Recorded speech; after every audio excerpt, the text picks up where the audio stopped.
Hey there, it's Chris with Acton Creative, and this is a handwoven experience. And in today's episode, I'm going to talk about weaving hems. Now, you know what a hem is, right? It's the edge of your short, like this. Look at this shirt. I've got the little turn and turn, gives it a nice finished edge, right? You have hems in everything, your shirts, your pants, jackets, all that kind of stuff. And in weaving, we deal with hems a lot. There are a lot of occasions when we have a project that is finished with a pair of hems, one at each end. And what I found is that when hems are done well, you don't notice them. But when they're not, that's all you tend to see. And I find that to be a shame because you've spent all this time making this beautiful project and then the hems don't quite fit, so they kind of stick out like sore thumbs. So today I thought I would give you a couple things to consider as you are deciding how to tackle the hems on your next project. You see, when it comes down to it, there's really two factors that go into a good hem: the materials and the pattern. And I've got a couple examples I'm going to show you, and we'll discuss how both of those come into play with each project. Because the truth is, there's no one size fits all. That is the bad news. And the good news, I guess, is that per your project, you're going to have to make decisions about the hem with each project. You can't kind of take one strategy and apply it across the board. It doesn't quite work like that. So let's get into some examples so you can see what I'm talking about. This is a towel. This is a pinwheel pattern that I did. This is a towel where I chose to just use my cotton weft and the pattern and just keep going, and then just cut it and hem it. Like nothing fancy, just go, go, go. And so here, this is my hem here.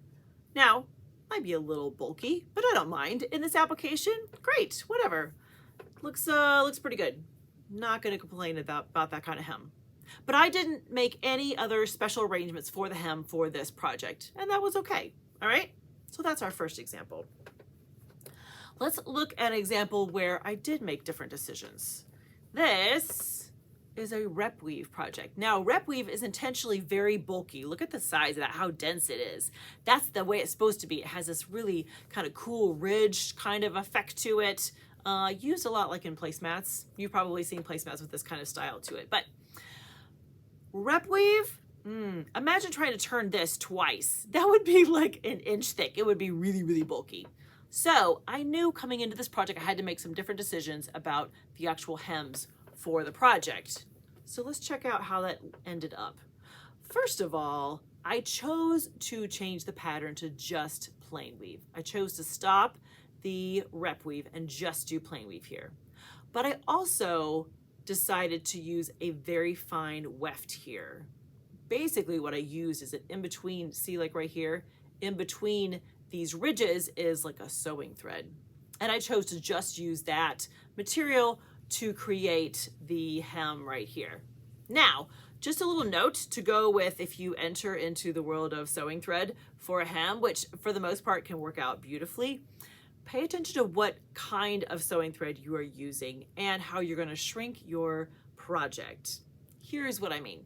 A lot of sewing thread is a polyester or polyester blend, and that's not really going to shrink very much.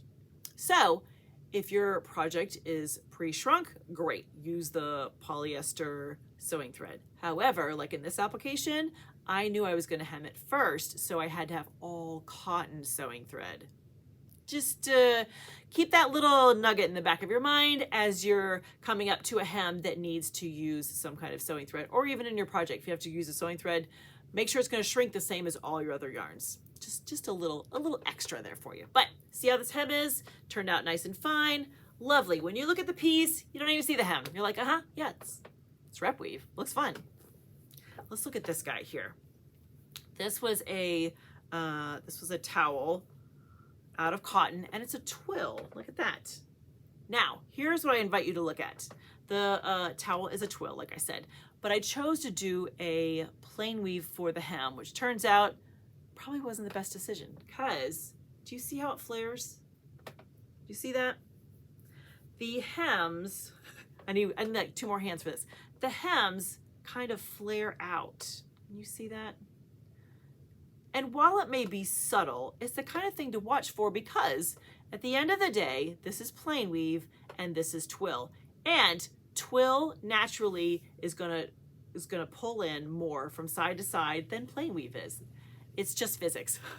I have tried over the years to fight the fact that twill is going to be narrower than plain weave, but it is just physics. That is just the way it goes. So might as well work with it.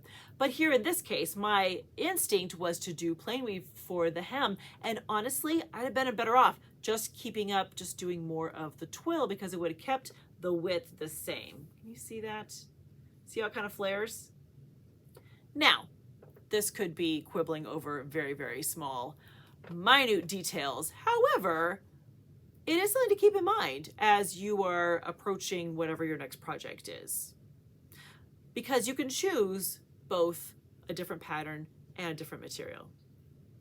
Because one of the other things I could have done is I could have found a smaller size cotton, and I could have done a plain weave in a smaller size, and that may have helped with some of my flaring problem here at the base. Interesting, right? I think with something like cotton, that is part of the beauty of it, is that I can do an entire project in an, let's see, like a 5-tube cotton, but then I can choose a smaller size, like an 8-2 or a 10-2, just for the hem. And that gives me a nice, fine, easily turnable section for the hem of the project. So I gave you a lot to think about there, didn't I? And what I'd like to drive home is just the fact that each piece is going to need its own unique approach for a hem. And that's where some sampling can really be handy if you so choose. If you're a sampling type, or if you're really concerned about how the hems are going to go, I recommend just giving it a little more thought than you might normally, just to make sure that you're making good decisions about the ability to turn the fabric and how it's going to fit with the rest of your project. All right, friends, ponder your hems. Have a great week, and happy weaving.